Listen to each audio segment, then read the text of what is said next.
سب سے اولا والا ہمارا نبی، سب سے بالا والا ہمارا نبی۔ الحمدللہ رب العالمین والصلاة والسلام علی خاتم النبیین، اما بعد فاعوذ باللہ من الشیطان الرجیم، بسم اللہ الرحمن الرحیم۔ الصلاة والسلام علیک یا رسول اللہ وعلی آلک واصحابک یا حبیب اللہ، الصلاة والسلام علیک یا نبی اللہ وعلی آلک واصحابک یا نور اللہ۔ مدنی چینل کے ناظرین، پروگرام عشق رسول صلی اللہ علیہ وسلم کے رنگ میں آپ کو مرحبا کہتے ہیں۔ آئیے درود پاک کی فضیلت کو شامل پروگرام کرتے ہیں۔ نانا حسنین صلی اللہ تعالی علیہ وآلہ وسلم کا فرمان عالی شان ہے، قیامت کی دہشتوں اور حساب کتاب سے جلدی نجات پانے والا شخص وہ ہوگا جس نے دنیا میں مجھ پر زیادہ درود پاک پڑھے ہوں گے۔ صلو علی الحبیب صلی اللہ علی محمد صلی اللہ علیہ وسلم۔ جنوں بشر سلام کو حاضر ہے السلام، جنوں بشر سلام کو حاضر ہے السلام، یہ بارگاہ مالک جنوں بشر کی ہے، بھیلی سہانی صبح میں ٹھنڈک جگر کی ہے، ٹھنڈک جگر کی ہے، بھیلی سہانی صبحوں میں ٹھنڈک جگر کی ہے، کلیاں کھلی دلوں کی ہوا یہ کدھر کی ہے، ہوا یہ کدھر کی ہے۔ صلو علی الحبیب صلی اللہ تعالی علی محمد صلی اللہ علیہ وسلم۔ ہمارے ساتھ مبلغ دعوت اسلامی غلام محی الدین عطاری مدنی تشریف فرما ہے، اور دعوت اسلامی کے نعت خواں اسلامی بھائی محمد صدیق عطاری تشریف فرما ہے۔ انشاءاللہ گفتگو بھی ہوگی، نعت شریف بھی سنیں گے۔ آج ہمارا موضوع ہے اہل بیت اطہار کی محبت کے تعلق سے کہ اسلاف کا انداز محبت اہل بیت، بزرگان دین، علماء، مشائخ، صحابہ کرام اہل بیت اطہار سے کس انداز میں محبت کیا کرتے تھے، محدثین کا، مفسرین کا، مصنفین کا، جو ہمارے بزرگ گزرے، ان کا والہانہ انداز محبت، انداز تخاطب، انداز تصنیف محبت اہل بیت میں کیسا تھا، یقیناً یہ ہمارے لیے لائق تقلید ہے۔ تو انشاءاللہ اس پر بات کریں گے۔ تو سب سے پہلے میں آپ کو حضرت سیدنا فاروق اعظم رضی اللہ تعالیٰ عنہ کے حوالے سے ایک واقعہ سناتا ہوں۔ حضرت سیدنا عبداللہ بن عباس رضی اللہ عنہ روایت کرتے ہیں کہ جب خلافت فاروقی میں اللہ تعالیٰ نے صحابہ کرام علیہم رضوان کے ہاتھ پر شہر مدائن فتح کیا اور مال غنیمت مدینہ منورہ میں آیا، تو امیر المومنین سیدنا فاروق اعظم رضی اللہ تعالیٰ عنہ نے مسجد نبوی میں چٹائیاں بچھوائیں اور سارا مال غنیمت ان پر ڈھیر کر دیا۔ صحابہ کرام علیہم رضوان جمع ہو گئے۔ سب سے پہلے سیدنا امام حسن مجتبیٰ رضی اللہ تعالیٰ عنہ کھڑے ہوئے اور کہنے لگے، اے امیر المومنین، مجھے میرا حق دیجئے جو مسلمانوں کو اللہ پاک نے مال میں عطا فرمایا ہے۔ حضرت سیدنا فاروق اعظم رضی اللہ تعالیٰ عنہ نے جب حضرت امام حسن مجتبیٰ رضی اللہ عنہ کی یہ بات سنی تو فرمایا، بالکل آپ کے لیے بڑی پذیرائی اور کرامت ہے، عزت ہے، اور آپ رضی اللہ تعالیٰ عنہ نے 1000 درہم یعنی چاندی کے سکے 1000 سیدنا امام حسن مجتبیٰ کو دیے، اور وہ اپنا حصہ لے کر چلے گئے۔ اس کے بعد سیدنا امام حسین رضی اللہ تعالیٰ عنہ حضرت فاروق اعظم رضی اللہ عنہ کے پاس آئے، انہوں نے بھی یہ عرض کیا، تو حضرت فاروق اعظم نے فرمایا لیکن آپ کے لیے بڑی پذیرائی اور کرامت ہے، عزت ہے، اور آپ کو بھی 1000 درہم آپ نے دے دیے۔ یہاں تک تو بات ہم سن لیں اور ہمیں سمجھ میں بھی آ جاتا ہے کہ بھئی ٹھیک ہے، وہ بانٹنا تھا تو ان کو ہی بانٹا، ان کو 1000 دے دیا۔ اب آپ دیکھیں کہ یہاں شان کیا ہے، مرتبہ کیا ہے۔ ان کے بعد سیدنا عبداللہ بن عمر رضی اللہ عنہ، جو کہ حضرت فاروق اعظم کے بیٹے ہیں، وہ اپنا حصہ مانگنے کے لیے کھڑے ہوئے، تو آپ رضی اللہ عنہ نے فرمایا آپ کے لیے بھی بڑی پذیرائی ہے اور کرامت ہے، عزت ہے، اور انہیں 500 درہم دیے۔ وہاں 1000 درہم تھے، یہاں 500 درہم دیے۔ جب انہوں نے یہ دیکھا تو عرض کیا، یا امیر المومنین، آپ نے انہیں 1000 درہم دیے اور مجھے صرف 500 عطا کیے۔ اللہ اکبر اللہ اکبر. آپ کے بیٹے ہیں سیدنا فاروق اعظم اعدل الاصحاب. اللہ اللہ فرمانے لگے کیا بات ہے. سننے کے بعد آپ کا اہل بیت محبت کا سمندر جو سمجھ موجے مارنے لگا. عشق و محبت سے سرشار ہو کر فرمایا جاؤ اور ان جیسا باپ، اپنا باپ ایسا لے آؤ جو ان جیسا کوئی باپ تو ان دونوں کا باپ کی طرح ہو. ایسی کوئی ماں لے آؤ جو ان کی ماں کی طرح ہو. اسی طرح آپ نے فرمایا کہ ان جیسے کوئی تم چچا لے آؤ، ان جیسے ماموں لے آؤ. نہیں، آپ رضی اللہ تعالیٰ نے جب یہ فرمایا تو آپ نے فرمایا کہ تم ایسا نہیں کر سکتے ہرگز. کیوں نہیں کر سکتے؟ کیونکہ ان کے والد تو علی المرتضیٰ ہیں، ان کی ماں تو سیدہ فاطمہ الزہرا ہیں، ان کے نانا تو محمد مصطفیٰ ہیں صلی اللہ علیہ وسلم، ان کی نانی تو خدیجہ الکبریٰ ہیں، اور ان کے چچا تو حضرت جعفر بن ابی طالب ہیں، اور ان کے ماموں تو حضرت ابراہیم ابن رسول اللہ ہیں صلی اللہ علیہ وسلم. کیا محبت کا انداز ہے. دیکھیں نا، محبت دیکھے، انداز دیکھے حضرت فاروق اعظم کا، اور کس انداز میں بات کی آپ نے. اللہ اکبر. آل سے اصحاب سے قائم رہے، آل سے اصحاب سے قائم رہے، تا ابد نسبت نانائے حسین، نسبت نانائے حسین. یہ جذبہ، یہ ان کے دل کے اندر محبت کیوں تھی؟ کیونکہ انہوں نے یہ دیکھا تھا کہ رسول اللہ صلی اللہ علیہ وسلم ان کو اپنی گود میں اٹھاتے، کبھی اپنے کندھوں پر بٹھاتے، اپنے ساتھ ممبر پر آپ ان کو جلوہ فرماتے، اور ان کو کبھی چومتے کبھی سونگتے. تو حضرت امام حسن، امام حسین اور دیگر اہل بیت سے حضرت فاروق اعظم کو محبت کیوں نہ ہوتی؟ یہ تو وہ ہیں کہ ان سے محبت تقاضا ایمان ہے. اللہ پاک اہل بیت اطہار کی سچی محبت ہمیں بھی عطا فرمائے.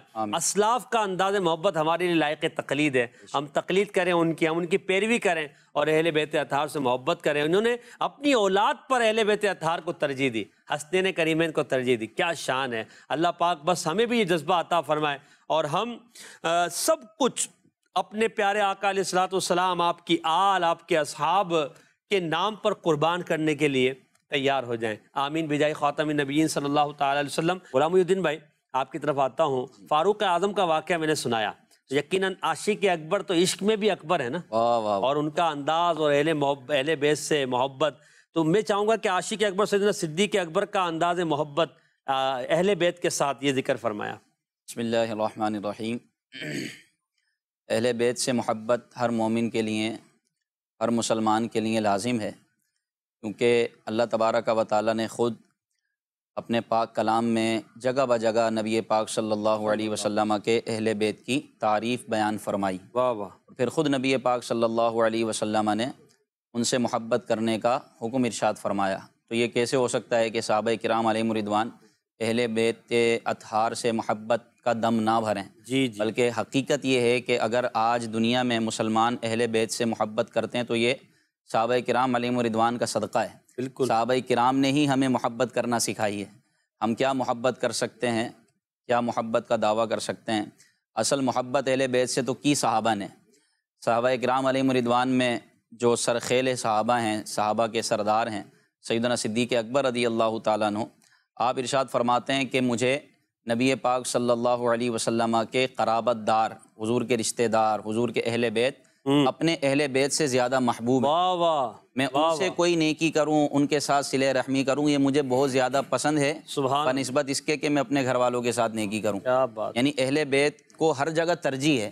اور کیوں نہ ہو کہ خود اللہ تبارک و تعالیٰ نے نبی پاک صلی اللہ علیہ وسلم کے اہل بیت کی یوں تعریف اور مدح بیان فرمائی اور ان کا مقام ارشاد فرمایا کہ کچھ لوگ صحابہ کرام علیہم رضوان میں سے انصار صحابہ یعنی مدینے کے صحابہ، انہوں نے جب دیکھا کہ نبی پاک صلی اللہ علیہ وسلم کے ذمے بہت سارے لوگوں کے اخراجات ہیں، حضور علیہ الصلوۃ والسلام کفالت فرماتے تھے.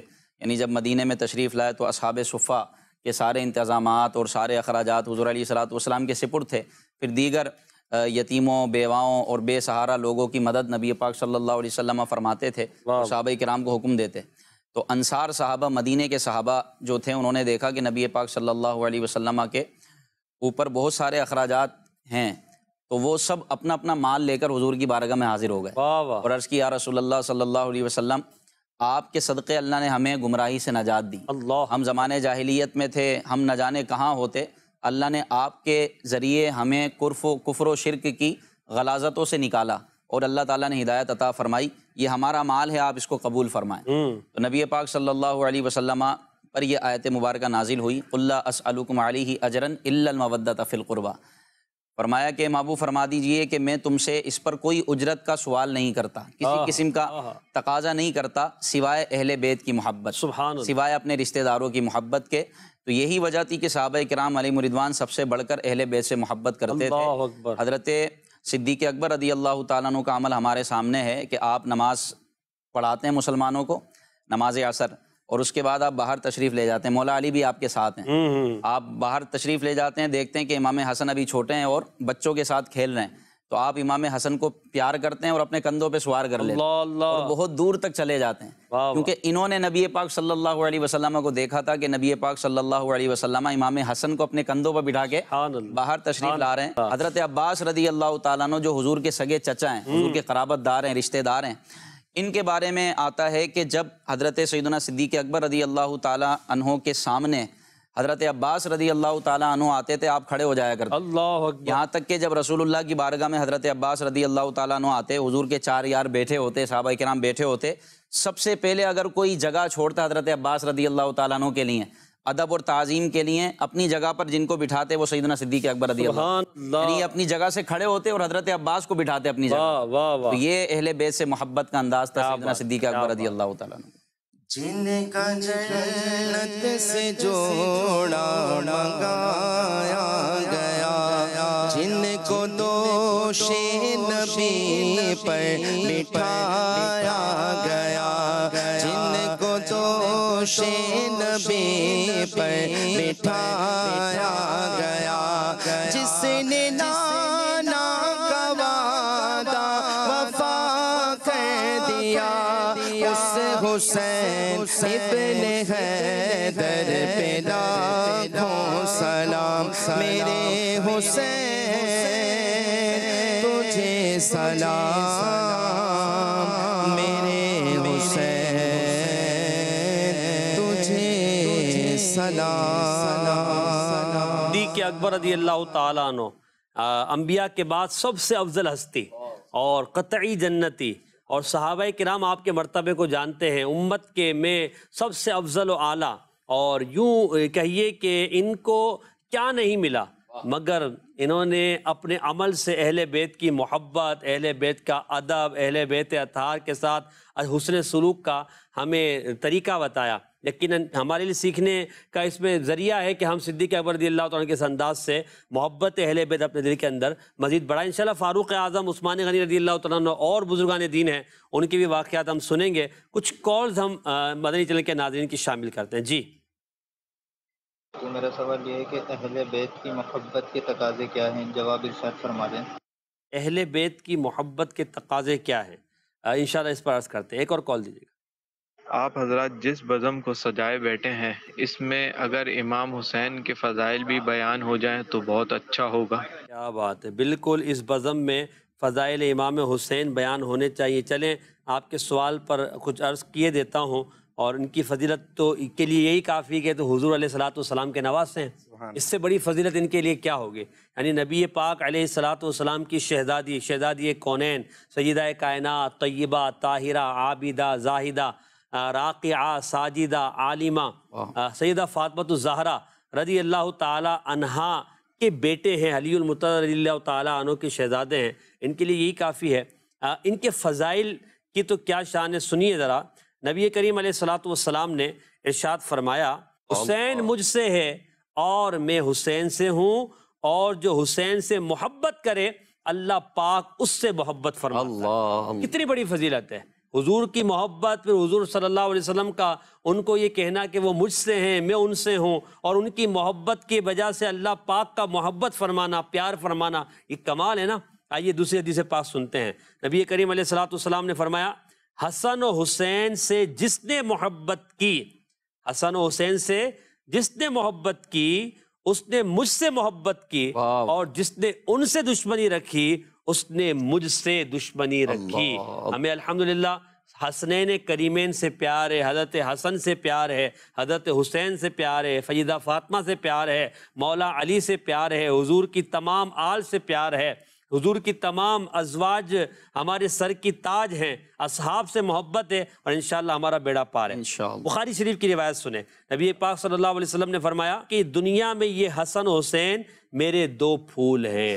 یہ فضائل اور بھی برکتیں ان کے، اور بھی فضائل سیدنا امام حسن اور امام حسین کے ہیں۔ اللہ پاک ان کی برکتوں سے ہمیں مالا مال فرمائے۔ ہم کو اللہ اور نبی سے پیار ہے، انشاءاللہ اپنا بیڑا پار ہے۔ امہات المؤمنین اور چار یار سب صحابہ سے ہمیں تو پیار ہے، سب صحابہ سے ہمیں تو پیار ہے۔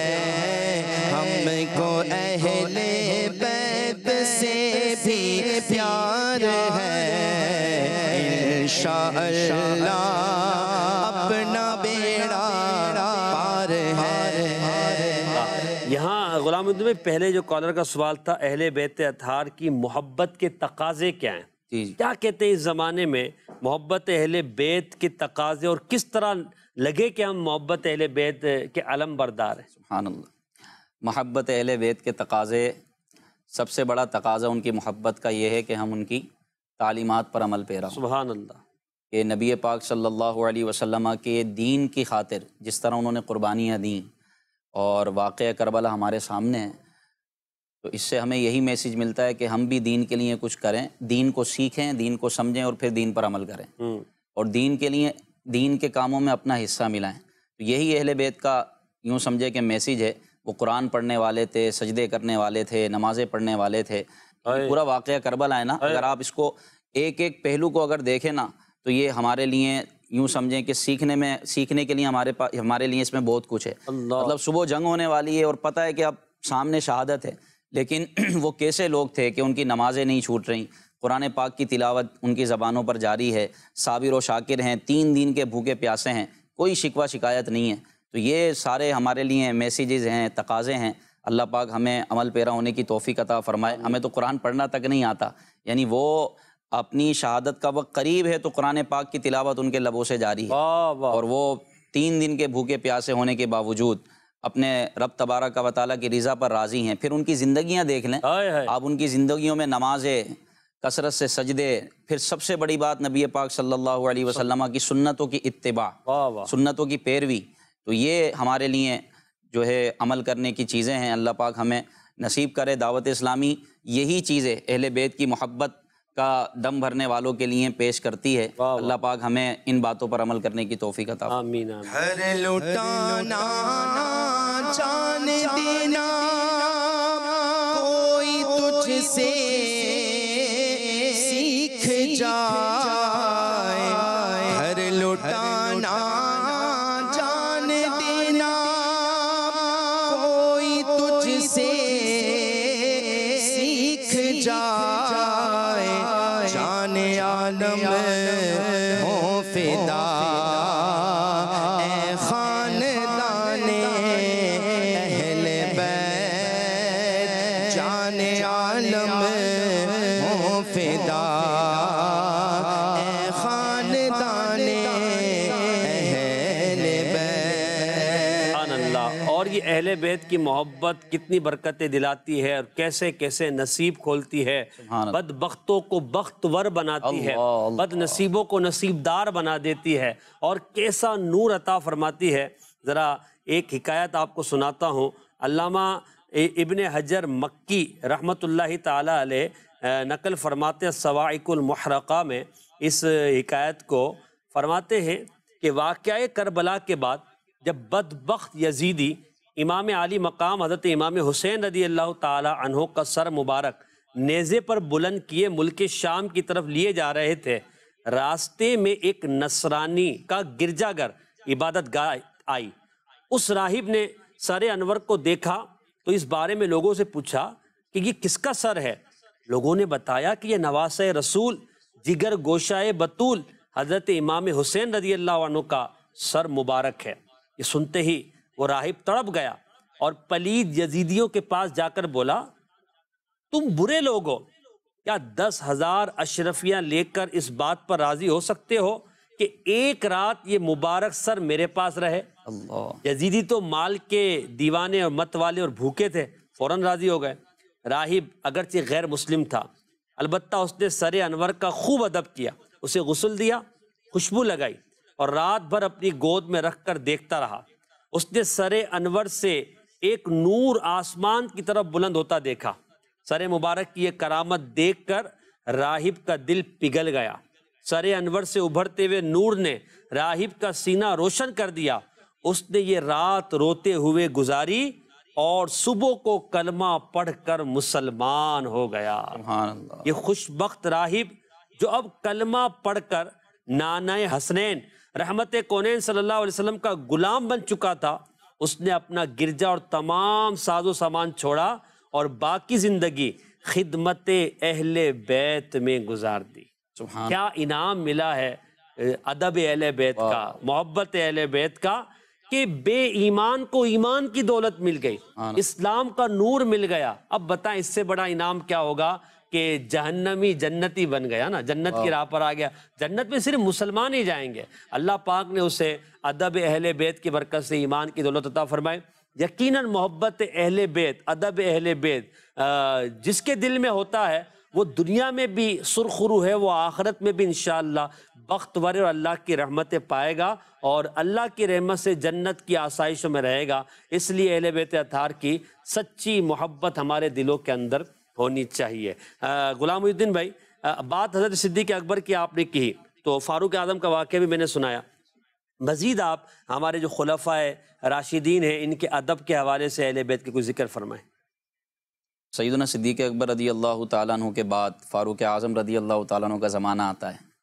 آپ بھی اپنے وقت میں خلیفہ رہے اور خوب آپ نے دین کی خدمت کی اور دین کو وہاں تک پہنچا دیا کہ 22 لاکھ مربع میل تک آپ کی حکومت تھی۔ اتنے بڑے آپ حکمران تھے، خلیفہ تھے، لیکن اس کے باوجود اہل بیت کی محبت آپ کے دل میں یوں سمجھے کہ رچی بسی تھی۔ اللہ اور آپ اس کو جو ہے نا برملا اس کا اظہار کیا کرتے تھے، جیسا کہ ایک واقعہ آپ نے بھی سنایا۔ اسی طرح کا ایک واقعہ ہے کہ یہ دو شخصیتیں، حضرت سیدنا فاروق اعظم رضی اللہ تعالیٰ عنہ اور حضرت عثمان غنی ذو النورین رضی اللہ تعالیٰ عنہ، یہ دونوں اپنی سواری پر تھے۔ اپنی سواری پر کسی طرف جا رہے تھے کہ اچانک سامنے سے حضرت سیدنا عباس رضی اللہ تعالیٰ عنہ حضور کے چچا یہ آتے ہوئے دکھے۔ یہ پیدل تھے تو ان کے ادب اور تعظیم کی وجہ سے ان دونوں ہستیوں نے اپنی سواریاں روک دیں۔ اللہ، نہ صرف سواریاں روکی بلکہ سواریوں سے اتر گئے، اور جب حضرت عباس رضی اللہ تعالیٰ عنہ گزر گئے پھر یہ اپنی سواری پر سوار ہو کر جہاں جانا تھا وہاں چلے۔ سبحان اللہ، یہ ادب کی مثال صحابہ کرام علیہم رضوان کی زندگیوں سے ہمیں ملتی ہے۔ انہوں نے جس طرح اہل بیت کا ادب کیا کوئی کر نہیں سکتا۔ ہمیں ادب اہل بیت کا اور نبی پاک صلی اللہ علیہ وسلم کے اقربا کا، ان کے رشتہ داروں کا، عزیز و اقارب کا، آل رسول کا ادب اگر کسی نے سکھایا نا تو یقین مانے صحابہ کرام، انہوں نے سکھایا کہ اہل بیت کا ادب کرنا کس طرح۔ حضرت عباس کی تعظیم کے لیے جی اپنی سواری کو روکنا، سبحان اللہ، تعظیم کے لیے اتر جانا۔ جی اچھا، پھر راستے میں کوئی ایسا معاملہ نہیں ہوا، بس وہ گزر گئے، ادب کے لیے اتر گئے، جی، ادب کے لیے، تعظیم کے لیے۔ تو یہ کتنی یعنی خوبصورت بات ہے کہ بزرگوں کا ادب، بزرگوں کی، جیسے علماء کی تعظیم کے لیے جب علماء جا رہے ہوتے ہیں تو لوگ ہاتھ باندھ کے کھڑے ہو جاتے ہیں۔ تو یہ یقیناً طریقہ ہے ادب کا اور عرف و عادت کے مطابق ہونا چاہیے۔ مگر یہاں چونکہ سامنے نبی پاک کے چچا تھے حضرت عباس رضی اللہ تعالیٰ عنہ، نبی پاک کے خاندانی رشتہ اور نبی پاک علیہ السلام سے کیسی قربت ان کو ہے، تو یہ ادب یعنی اب یہاں بھی پتہ ہی چلتا ہے غلام محی الدین بھائی کہ حضرت فاروق اعظم اور عثمان غنی رضی اللہ تعالیٰ عنہ کا عمل یہ بتاتا ہے کہ اہل بیت اطہار کا ادب جس انداز میں ہونا چاہیے اس انداز میں کریں، بالکل جیسے موقع ملے، کیونکہ ادب جو ہے انسان کو وہ عروج دلاتا ہے اور بے ادبی انسان کو زوال پذیر کر دیتی ہے۔ بڑی خوبصورت بات آپ نے جو واقعہ سنا ہے، یقیناً ایمان تازہ ہو گیا۔ صحابی رسول ہیں صاحب النعلین والوسادہ رضی اللہ عنہ، یہ تو وہ صحابی رسول ہیں کہ جنہوں نے سفر و حضر نبی پاک صلی اللہ علیہ وسلم کے ساتھ گزارا ہے، حضور کی معیت میں رہیں، حضور کی صحبت میں رہیں، حضرت عبداللہ بن مسعود رضی اللہ تعالیٰ عنہ، تو انہوں نے دیکھا ہے کہ آپ اہل بیت سے، اپنے رشتہ داروں سے، قرابت داروں سے کس طرح محبت فرمایا کرتے تھے۔ تو عبداللہ بن مسعود رضی اللہ تعالیٰ عنہ فرماتے ہیں اہل بیت کی محبت یہ صحابہ کرام علیہم رضوان سے ہمیں ملی ہے، جیسا کہ میں عرض کر رہا ہوں۔ تو عبداللہ بن مسعود وہ صحابی ہیں جن کا لقب ہے صاحب الوسادۃ والنعلین، یعنی حضور علیہ الصلوۃ والسلام کے تکیے والے اور نالین والے۔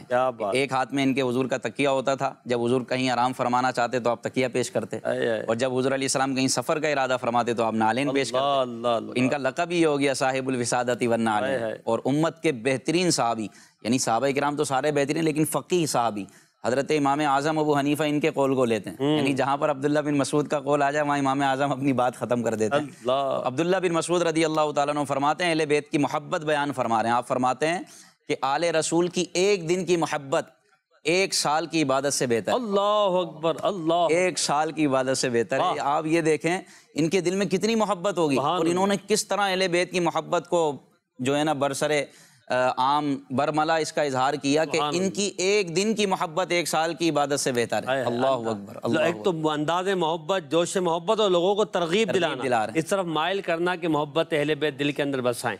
باغ جنت کے ہیں بہرے مدح خانے اہل بیت، باغ جنت خانے اہل بیت، اور تم کو مژدہ نار کا اے دشمنان اہل بیت، اور کس زبان سے ہو بیان عجز و شان اہل بیت، مدح گوئے مصطفیٰ ہے مدح خانے اہل بیت، مدح کوئی مصطفیٰ ہے مدح خانے اہل بیت، اور ان کی پاکی کا خدائے پاک کرتا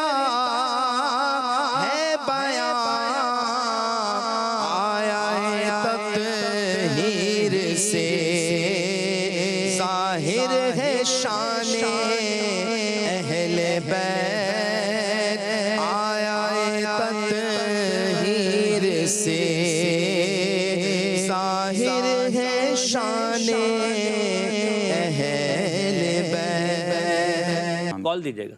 میرا سوال یہ تھا کہ اہل بیت سے محبت کا تقاضا ہمیں کیا سکھاتا ہے، مگر مطلب ہم کیسے اہل بیت سے زیادہ محبت کر سکتے ہیں، ان کی تعلیمات کے اوپر عمل کر سکتے ہیں؟ تقاضا تو ذکر کیا، اب تعلیمات پر عمل کے حوالے سے جیسے آپ نے خود کہا کہ تعلیمات پر عمل کیسے کریں، تعلیمات پر عمل کے لیے سب سے پہلے تو تعلیم پتہ بھی ہو کہ ان کی تعلیم کیا ہے، ان کی تبلیغ کیا ہے، ان کا انداز کیا تھا، ان کا کردار کیا تھا، تو اس لیے ہمیں معلومات ہونا، پہلے تو علم دین کی طرف آئیں، پھر یہ کہ سنت و شریعت کے پابند بن جائیں، یہی اہل بیت اطہار علیہم رضوان کا پیغام ہے، اور یہی ان کی تعلیم و تبلیغ ہے۔ اللہ پاک ہمیں عمل کی توفیق عطا فرمائے۔ ایک اور کال۔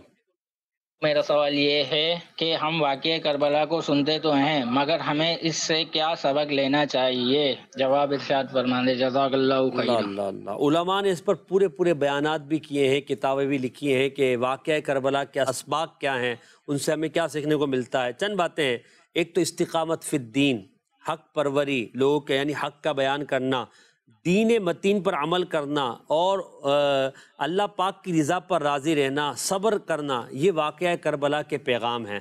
تو ہمیں کم از کم ان چیزوں کو سمجھنا چاہیے کہ واقعہ کربلا میں جو دین کو بچانے اور حق و باطل کا جو مارکا تھا، اس پر حق کو کے سورج کو ہمیشہ کے لیے روشن رکھنے کے لیے جو اہل بیت اطہار نے قربانیاں دی ہیں، یہ ہمارے لیے مشعل راہ ہے، اور ہمیں بھی اپنے کردار میں دین کی محبت، دین کا درد اور دین کے لیے وقت یہ نکالنا اور پیدا کرنا یہ بہت ضروری ہے۔ ایک اور کال دیجیے گا۔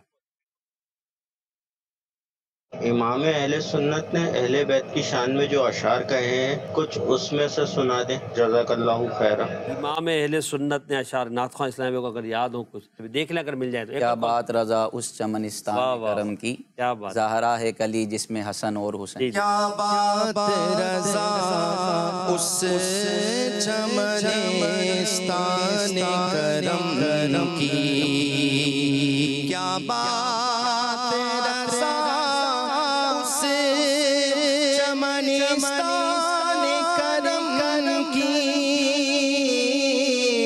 زہرا ہے کلی جس میں حسن اور حسین پھول، زہرا ہے کلی جس میں حسن اور حسین پھول، صلی اللہ علیہ یا رسول اللہ۔ اور اعلیٰ حضرت ایک اور جگہ پر ارشاد فرماتے ہیں مولا غلبن رحمت زہرا سے بتنس کی کلیاں پھول، مولا غلبن رحمت زہرا سے بتنس کی کلیاں پھول، صدیق و فاروق و عثمان حیدر ہر ایک اس کی شاخ، صدیق و فاروق و عثمان حیدر ہر ایک اس کی شاخ۔ اور اہل سنت کا ہے بیڑا پار اصحاب حضور، نجم ہے اور ناؤ ہے عطرت رسول اللہ کی۔ صلو علی الحبیب صلی اللہ تعالی علی محمد۔ ایک اور کال دیجیے گا۔ میں نے یہ پوچھنا تھا کہ ایک تو سلاف کی وہ تعریف بیان کیجئے، اور دوسرا سیدنا عباس رضی اللہ تعالیٰ عنہ بھی اہل بیت میں شمار ہیں یا ان کے بارے میں تھوڑا تفصیل سے بتائیے۔ اسلاف کی تعریف میں بتا دیں تو باقی اہل بیت حضرت عباس کے بارے میں انشاءاللہ ہمارے غلام محی الدین بھائی ذکر کریں گے۔ اسلاف جو ہے سلف کی جمع ہے، جس کا معنی ہوتا ہے جو پیچھے بزرگ گزر گئے نا، جو ہمارے زمانے سے ہم سے پہلے جو گزرے ہیں اللہ والے نیک لوگ، تو ان کو اسلاف کہا جاتا ہے، جن کو بزرگان دین بھی کہتے ہیں۔ تو اسلاف مطلب یہ ہوتا ہے بزرگان دین، ماشاءاللہ۔ تو حضرت عباس رضی اللہ تعالیٰ کے حوالے سے آپ نے فرمایا تھا کہ آپ نبی پاک علیہ السلام کے چچا ہیں، تو نبی پاک کے خاندان سے ہیں، تو قربت نبی پاک صلی اللہ تعالی وسلم کی ان کو بالکل حاصل ہے، اور نبی پاک علیہ السلام نے ان کے فضائل بھی بیان فرمایا، اور ان کی محبت یقیناً ہمارے لیے سرمایہ آخرت ہے۔ مدنی چینل کے ناظرین، ہم اسلاف کے انداز محبت اہل بیت کے ساتھ اس پر بات کر رہے ہیں، تو ہم مقلد امام اعظم کاشف الغمہ سراج الامہ امام الائمہ امام ابو حنیفہ النعمان ابن ثابت رحمۃ اللہ تعالی علیہ، ان پر ہماری جانیں قربان۔ کیا بات ہے، اللہ پاک امام اعظم کے مزار پہ کروڑوں رحمت نازل فرمائے۔ امام اعظم کی محبت اہل بیت کے کیا نرالے انداز تھے، غلام محی الدین بھائی ذکر کریں ذرا امام اعظم کا انداز اہل محبت۔ امام اعظم رحمۃ اللہ تعالیٰ علیہ یہ بہت بڑے امام گزرے ہیں، اور اتنے بڑے امام کہ آج دنیا ان کی مقلد ہے، یعنی یوں سمجھیں کہ سب سے زیادہ اگر کسی کو فالو کرتے ہیں لوگ تو وہ امام اعظم ابو حنیفہ رحمۃ اللہ تعالیٰ علیہ ہیں، اور ان کے بارے میں علماء کا بیان ہے، اور آج کے نہیں پہلے کے علماء جو بڑے پائے کے اور چوٹی کے علماء گزرے ہیں، ان کا یہ بیان ہے کہ دنیا والوں کی عقل ایک طرف اور امام اعظم کی عقل ایک طرف، اللہ نے ان کو ایسا نوازا تھا، اللہ تبارک و تعالیٰ ان کی تربت پر کروڑا رحمتوں کا نزول فرمائے۔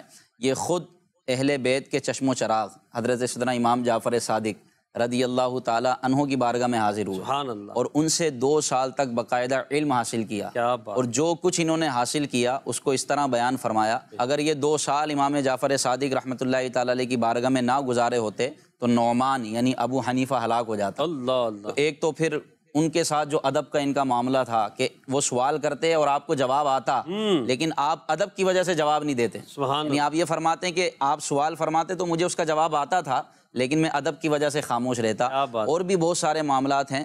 بطور خاص اہل بیت سے، آل رسول سے ان کی محبت ایسی تھی کہ آپ آل رسول کی بے حد تعظیم کیا کرتے، ان کی مدد کرتے، علیحدہ جا کے سب سے پوشیدہ ہو کر خفیہ طور پر آل رسول کے بارے میں پتہ چلتا کہ یہ نادار ہیں اور غریب ہیں اور مفلس ہیں، تو آپ خود جا کر ان کی مدد کرتے۔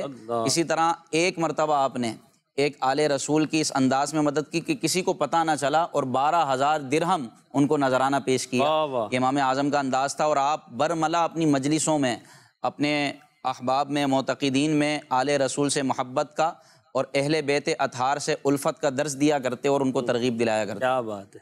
تیری نسل پاک میں ہے واہ واہ واہ، بچہ بچہ پاک میں ہے بچہ بچہ نور کا، تو ہے عین نور تیرا سب گھرانہ نور کا، تو ہے عین نور تیرا سب گھرانہ نور کا۔ سبحان اللہ سبحان اللہ۔ حضرت سیدنا فاروق اعظم رضی اللہ تعالیٰ عنہ کے حوالے سے مزید بھی کچھ اس طرح کی روایت و حکایات ہے کہ جن میں آپ نے اہل بیت اطہار سے اپنے انداز محبت کا والیحانہ اظہار کیا۔ یقیناً فاروق اعظم ہوں، عثمان غنی ہوں، حضرت صدیق اکبر یا دیگر اصحاب ہوں، یہ اہل بیت اطہار سے سچی محبت کرنے والے اور اپنے مال کے ذریعے ان کی تعظیم کرنے والے، ان کی مدد کرنے والے، اور اپنی اولاد کو ان کی محبت سکھانے والے۔ نبی کریم علیہ الصلوۃ والسلام نے کیونکہ یہ تعلیم دی کہ اپنی اولاد کو اپنے نبی کی آل کی محبت سکھاؤ، یہ یقینی سی بات ہے۔ جب نبی پاک یہ تعلیم فرما رہے ہیں تو صحابہ کرام علیہ رضوان سے یہ کیسے ممکن ہے کہ وہ اپنی اولاد کو اہل بیت اطہار کی محبت نہیں سکھائیں گے۔ خود فاروق اعظم کا بھی جو ہم نے واقعہ سنا، صدیق اکبر کا واقعہ آپ نے سنایا کہ آپ اپنی اولاد پر اہل بیت اطہار کو ترجیح دیا کرتے تھے، اور یہ یقیناً ایمان کا تقاضا ہے۔ اولاد سے یقیناً بندے کو محبت ہوتی ہے نا، مگر اولاد پر ترجیح دینا، یعنی اولاد کو نہ دے، نبی پاک کی آل کو دے، اپنی اولاد کے لیے نہیں، نبی پاک کی آل کے لیے۔ کتنا بڑا مقصد، مقام محبت ہے، انداز محبت ہے۔ اہل بیت اطہار، ہم بات تو کرتے ہیں اہل بیت کہتے کس کو ہیں، اس پر بھی تھوڑی بات ہو جائے ہمارے علماء میں۔ اہل بیت کنہیں کہا جاتا ہے؟ اہل بیت کا مطلب ہوتا ہے گھر والے۔ اہل مانے والے، بیت مانے گھر، یعنی جو نبی پاک صلی اللہ علیہ وسلم کے گھر والے ہیں، اور گھر والوں میں بیوی، بچے، یہ سب آتے ہیں۔ اہل بیت کا مطلب ہوتا ہے نبی کے گھر والے، یعنی حضور علیہ السلام کی آل و اولاد اور آپ کی ازواج مطہرات۔ آل و اولاد میں حضرت سیدہ خاتون جنت، امام حسن، امام حسین، اور حضرت مولا علی کرم اللہ تعالی وجہہ الکریم، اور پھر بالخصوص ازواج مطہرات یعنی نبی پاک صلی اللہ علیہ وسلم کی تمام پاک بیویاں، یہ بھی اہل بیت میں شامل ہیں۔ حضور علیہ السلام کی شہزادیاں، حضور علیہ السلام کے شہزادے، تو یہ سب اہل بیت میں شامل ہیں۔ اور جب بھی اہل بیت کے فضائل بیان ہوتے ہیں تو قرآن پاک کی آیت انما یرید اللہ لیذھب عنکم الرجس اہل البیت ویطہرکم تطہیرا، اس کا ترجمہ یہ ہے کہ بے شک اللہ نے یہ ارادہ کر لیا ہے کہ اے نبی کے گھر والوں تمہیں خوب پاک کر دے اور تم سے ہر گندگی کو دور کر دے۔ سبحان اللہ سبحان اللہ۔ تو یہاں اہل بیت سے یہ تمام، یعنی آپ کی ازواج اور آپ کی اولاد پاک مراد ہے۔ اور پیچھے چونکہ آیت مبارکہ میں ازواج مطہرات سے خطاب بھی ہے، تو یوں ازواج مطہرات بھی، اگر اہل بیت کے بارے میں اقوال ہے بزرگوں کے کہ کن کن کو اہل بیت میں شمار کیا جائے گا، جمہور کا یہی موقف ہے کہ ازواج مطہرات بھی اہل بیت میں شامل ہیں، اور آپ کی تمام شہزادیاں، آپ کے تمام شہزادے، اور امام حسن، امام حسین، اسی طرح سیدہ فاطمہ الزہرا رضی اللہ تعالی عنہا، اور آپ کے شوہر نامدار حضرت مولا علی رضی اللہ تعالیٰ عنہ، یہ اہل بیت اطہار میں شامل ہے۔ پھر نیچے جو ہے حضرت امام زین العابدین اور یہ دیگر آپ کا چلتا ہے۔ سبحان اللہ، یہ سخیوں کا زمانہ ہے، گھرانہ ہے۔ اللہ پاک ان کا صدقہ ہمیں دنیا میں بھی عطا فرما دے، آخرت میں بھی عطا فرما دے۔ کوئی شعر اگر آپ پڑھ دیں۔ تمہارے ہی ٹکڑوں پہ میرا گزارا، اور تمہارے ہی دربار کا سے نہ مانگوں تو پھر کس سے مانگوں تمہارا تو سارا گھرانہ سخی ہے جو تم سے نہ مانگوں تو پھر کس سے مانگوں تمہارا تو سارا گھرانہ سخی ہے تمہارا تو سارا گھرانہ سخی ہے۔ امام اعظم کا ذکر خیر ہوا اور ائمہ اربعہ جو ہیں امام اعظم ابو حنیفہ، امام شافعی، امام مالک، امام احمد بن حنبل رحمہم اللہ، تو امام شافعی رحمۃ اللہ تعالیٰ علیہ کے والے سے اہل بیت کی محبت کا کوئی ذکر فرمائیں۔ اللہ اکبر۔ امام شافعی رحمۃ اللہ تعالیٰ علیہ یہ بھی اہل بیت سے بڑی محبت کرنے والے تھے، اور ان کے تو اہل بیت کے تعلق سے، ان کی محبت کے تعلق سے ایسے ایسے اقوال ہیں کہ ہم پڑھیں تو دل خوشی سے جھوم اٹھتا ہے۔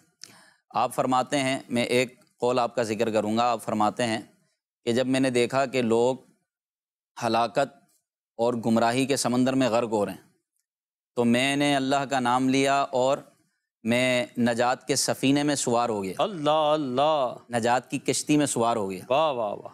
یعنی آپ یہ فرماتے ہیں کہ میں نے دیکھا کہ جب نبی پاک صلی اللہ علیہ وسلم کے زمانے سے دوری ہونے لگی تو لوگ دنیا دار بن گئے، دنیا میں مبتلا ہو گئے، ان کے دین کے معاملات میں کمی آ گئی، اور آپ نے لوگوں کے بگڑتے ہوئے حالات دیکھے تو پھر آپ فرماتے ہیں کہ میں نے اللہ کا نام لیا اور میں نجات کے سفینے میں سوار ہو گیا۔ پھر فرماتے ہیں کیا تم جانتے ہو نجات کا سفینہ کیا ہے؟ نجات کا سفینہ، نجات کی کشتی کوئی اور نہیں بلکہ وہ اہل بیت رسول ہیں صلی اللہ تعالیٰ علیہ وسلم۔ یعنی میں نے ان کی تعلیمات کو تھام لیا اور اللہ تبارک و تعالیٰ نے مجھے گمراہی سے، ہلاکت سے اور ان تمام چیزوں سے نجات عطا فرمائی۔ تو یہ اسی حدیث کی طرف اشارہ ہے کہ جس میں نبی پاک صلی اللہ علیہ وسلم نے دو جماعتوں کی تعریف بیان فرمائی۔ ایک جماعت صحابہ جن کے بارے میں فرمایا اصحابی کالنجوم، میرے صحابہ ستاروں کی مانند ہیں، اور اہل بیت کے متعلق فرمایا کہ ان کی مثال، میرے اہل بیت کی مثال کشتی نوح کی طرح ہے۔ کشتی نوح کی مثل ہے کہ جو حضرت نوح علیہ السلام کے زمانے میں جو طوفان نوح آیا تھا اس سے نجات کی ایک ہی صورت تھی کہ وہ حضرت نوح علیہ السلام کی کشتی میں بیٹھ جائے، جو اس میں سوار ہوا وہ نجات پا گیا، اور جو اس سے دور رہا وہ طوفان میں غرق ہو گیا۔ تو فرمایا میرے صحابہ اور میرے اہل بیت یہ دونوں نجات کے لیے ضروری ہیں کہ جو کشتی نوح میں سوار ہوا اس کو نجات ملی، تو میرے اہل بیت کی مثال کشتی نوح کی طرح اس میں سوار ہو کر ستاروں کو دیکھ کر اپنی منزل مقصود پر پہنچیں گے تو اللہ تبارک و تعالیٰ کامیابی عطا۔ سبحان اللہ، سبحان اللہ۔ سنت کا ہے بیڑا پار اصحاب حضور، نجم ہے اور نام ہے عطرت رسول اللہ کی، یا رسول اللہ یا حبیب اللہ۔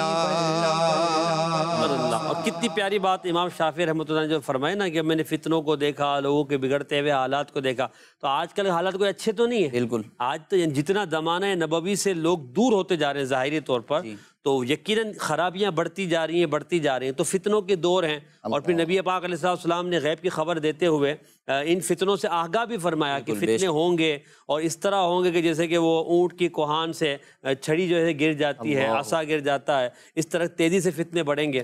اب ان فتنوں سے، ان پریشانیوں سے اپنے آپ کو بچانے کی دو صورتیں آپ نے جو ذکر کی حدیث پاک میں کہ اصحاب رسول کی ستاروں کی روشنی ہے اور نبی پاک کی آل کی جو نجات کی کشتی ہے ان پہ بندہ شمار ہو جائے، اور جو نبی پاک علیہ السلام نے دیگر حدیث میں فرمایا کہ سنن ہدا کو اپنائے، اور فرمایا کہ قرآن کو میں تم میں چھوڑے جا رہا ہوں، اپنی اہل بیت اطہار کو تم میں چھوڑے جا رہا ہوں۔ یہ وہ چیزیں ہیں جو فتنوں سے نجات کا ذریعہ ہے۔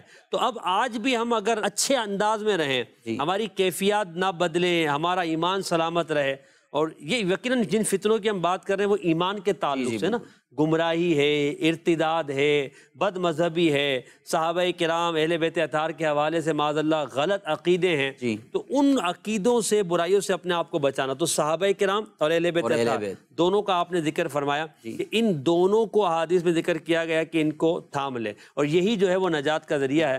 کیا خوبصورت انداز ہے. یقیناً دیکھیں امت ابتدائی سے نبی پاک کی آل سے بھی محبت کرتی ہے اور اصحاب سے بھی محبت کرتی ہے. سبحان اللہ. یہاں سیدھی سی بات ہے کہ جنت میں لے جانے والی راہ یہی ہے کہ اصحاب سے بھی محبت ہے، آل سے بھی محبت ہے. اصحاب سے بھی پیار ہے، آل سے بھی پیار ہے. اصحاب بھی ہمارے سر کے تاج ہیں، آل ہمارے دل کے تارے ہیں. اللہ کی رحمت ہے. اور اہل بیت اطہار ہوں، اصحاب رسول ہو، ان کے بارے میں مسلمان کوئی بری سوچ ذہن میں لا ہی نہیں سکتا. میں مسلمان کی بات کر رہا ہوں، بری سوچ دل میں نہیں لا سکتا. زبان سے کوئی بری بات کہنا تو کجا بہت بڑی بات ہے، وہ سوچ بھی نہیں سکتا.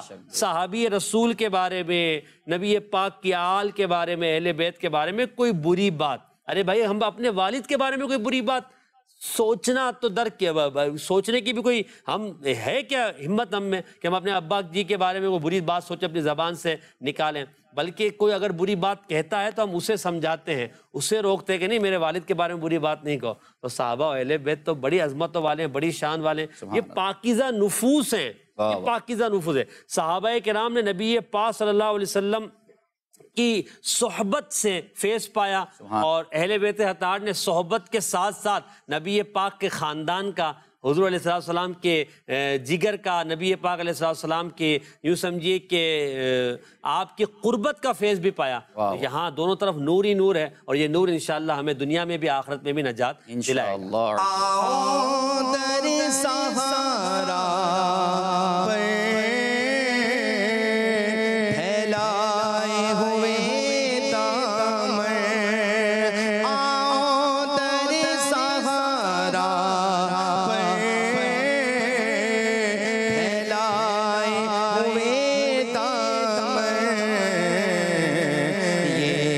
نسل کریموں کی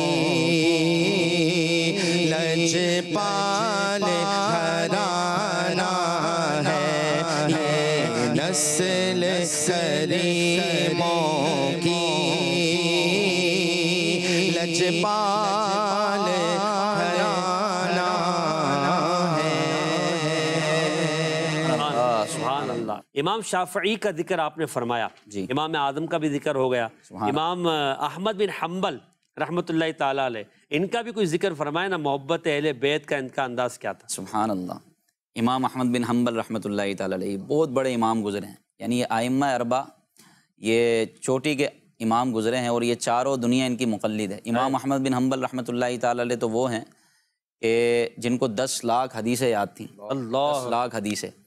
اور امام احمد بن حنبل رحمۃ اللہ تعالیٰ علیہ کی ایک حدیث کی کتاب ہے جو مسند احمد بن حنبل کے نام سے مشہور ہے. جس طرح بخاری و مسلم اتھینٹک ہے نا، یعنی آج دنیا بخاری و مسلم کا نام لیتی ہے، اسی طرح مسند امام احمد بن حنبل، اس میں وہ حدیثیں ہیں جو بالکل بخاری و مسلم کی پائے کے ہیں، یعنی بالکل اتھینٹک حدیثیں، اور یہ پڑھی جاتی ہے، لوگ اس کو پڑھتے ہیں. تو امام احمد بن حنبل رحمۃ اللہ تعالیٰ علیہ، ان کے بارے میں آتا ہے کہ اہل بیت سے محبت ان کے دل میں بھی الحمدللہ موجود تھی، اور ان کے صدقے ان کے مریدوں میں، معتقدین میں پہنچی. آپ کے بارے میں آتا ہے کہ جب کوئی سید زادہ، کوئی آل رسول آپ کے پاس آتے، یہ اتنے بڑے امام کے دنیا ان کا نام لیتی ہے، تو آپ کے پاس جب بھی کوئی آل رسول کا کوئی ایک فرد آتا تو آپ اپنی جگہ سے کھڑے ہو جاتے. اللہ اکبر. اپنی جگہ سے نہ صرف کھڑے ہوتے بلکہ اس کو اپنی جگہ پہ بٹھاتے، اور خود اس کے آگے نہیں، اس کے پیچھے بیٹھتے. واہ واہ. اس کے پیچھے بیٹھتے. یہ صرف اہل بیت کی ادب اور تعظیم میں تھا. یہ نبی پاک صلی اللہ علیہ وسلم کی آل کی تعظیم میں تھا. یہ امام اعظم ہو، امام شافعی ہو، امام احمد بن حنبل ہو، اور امام مالک. امام مالک عاشق مدینہ، ساکن مدینہ. ایسا ہوا کہ اس دور میں بھی کچھ لوگ ایسے تھے کہ جو ان پیارے پیارے علماء کو تکالیف دیا کرتے تھے، اللہ والوں کو اذیتیں دیتے تھے. نبی پاک صلی اللہ علیہ وسلم کے دور میں بھی صحابہ کرام کو ستایا جاتا تھا، خود نبی پاک صلی اللہ علیہ وسلم کو تکلیفیں دی جاتی تھیں. تو امام مالک رحمۃ اللہ تعالی علیہ کو بھی ایک شخص نے اذیت دی، تکلیف دی. تو آپ نے جیسے ہی اس تکلیف کو برداشت کیا جیسے تیسے، اور جب وہ تکلیف دینے والا واپس چلا گیا تو آپ نے کہا کہ میں نے اس کو اللہ کی رضا کے لیے معاف کیا، میں نے اس کو معاف کر دیا۔ تو لوگوں نے، آپ جو اس وقت آپ کے پاس تھے، کہا کہ حضور اتنی جلدی آپ نے معاف کر دیا، یہ کیسے؟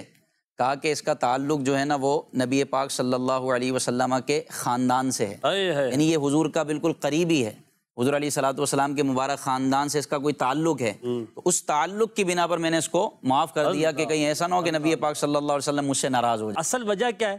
تعلق رسول، واہ واہ واہ، تعلق رسول، نسبت رسول۔ مدنی چینل کے ناظرین، اصل یہ ہے کہ جس چیز سے نبی پاک کا تعلق ہو جائے، نسبت ہو جائے نا، اب اس کو ہم عام نظر سے نہیں دیکھ سکتے، واہ واہ، عام ترازو میں اسے نہیں تول سکتے، عام پیرائے میں اسے نہیں دیکھا جاتا، اس کی عزت، اس کا مقام، اس کا مرتبہ بڑھ جاتا ہے، اس کا تعلق سب سے اولا و اعلیٰ نبی کے ساتھ ہو گیا ہے، سب سے بالا و والا ذات کے ساتھ ہو گیا ہے، اس کی نسبت اس سے ہو گئی ہے کہ جس کی وجہ سے اللہ پاک نے سارے عالم کو عزت و نور عطا فرمایا ہے۔ اس لیے اہل بیت اطہار سے محبت بھی تعلق مصطفیٰ کی وجہ سے ہے، صحابہ کرام سے محبت بھی تعلق مصطفیٰ کی وجہ سے، سادات کرام سے محبت بھی تعلق مصطفیٰ کی وجہ سے۔ اعلیٰ حضرت رحمۃ اللہ تعالیٰ علیہ نے سادات کرام کو دو دیتے تھے نا مٹھائی میں، جب بٹتی تھی تو فرماتے تھے کہ سادات کا دو کا حصہ ہے، داڑھی والوں کا بھی 2 حصہ۔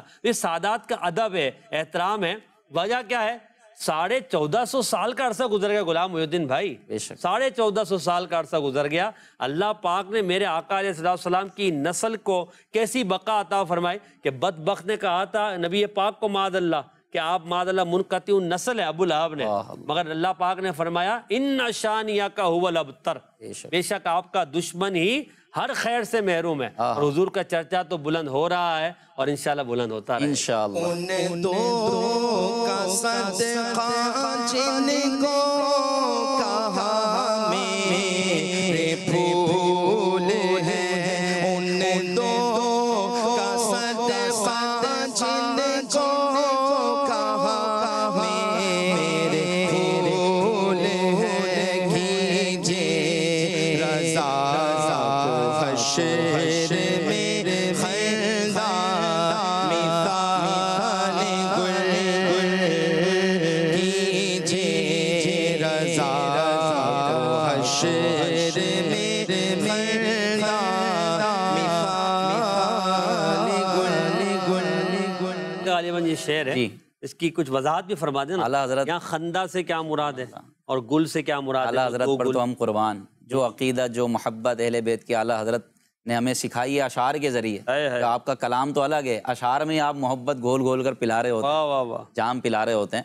تو ان دو کا صدقہ جن کو کہا میرے پھول ہیں، وہ دو ہیں حسنین کریم ہیں، امام حسن اور امام حسین، جن کو نبی پاک صلی اللہ علیہ وسلم نے فرمایا کہ میرے دنیا میں 2 پھول ہیں اور آخرت جنتی جوانوں کے سردار ہیں۔ تو فرمایا، عرض کر رہے ہیں بارگاہ رسالت میں کہ ان 2 کا صدقہ جن کو کہا میرے پھول ہیں، کیجئے رضا کو حشر میں، یعنی قیامت کے دن یا رسول اللہ حسنین کریمین کا ایسا صدقہ دیجئے کہ یہ رضا کا چہرہ بھی گلاب کی مثل خندہ، یعنی تر و تازہ ہو اور خوش و خرم ہو، اور یہ بخشا جائے اور بلا حساب کتاب اس کی مغفرت ہو جائے، ایسا کرم کر دیجئے۔ اچھا، یہاں حسنین کریمین کا وسیلہ پیش کیا نا، اور ایک اور جگہ پر اعلیٰ حضرت غوث پاک کا وسیلہ پیش کرتے ہیں، اور غوث پاک بھی سید ہیں، سبحان اللہ، کہتے ہیں تیری سرکار میں لاتا ہے رضا اس کو شفیع، جو میرا غوث ہے اور لاڈلا بیٹا۔ کیا بات ہے، پڑھ دینا اس کا۔ سرکار میں لاتا ہے رضا اس کو شفیع، جو میرا غوث ہے اور لاڈلا بیٹا تیرا۔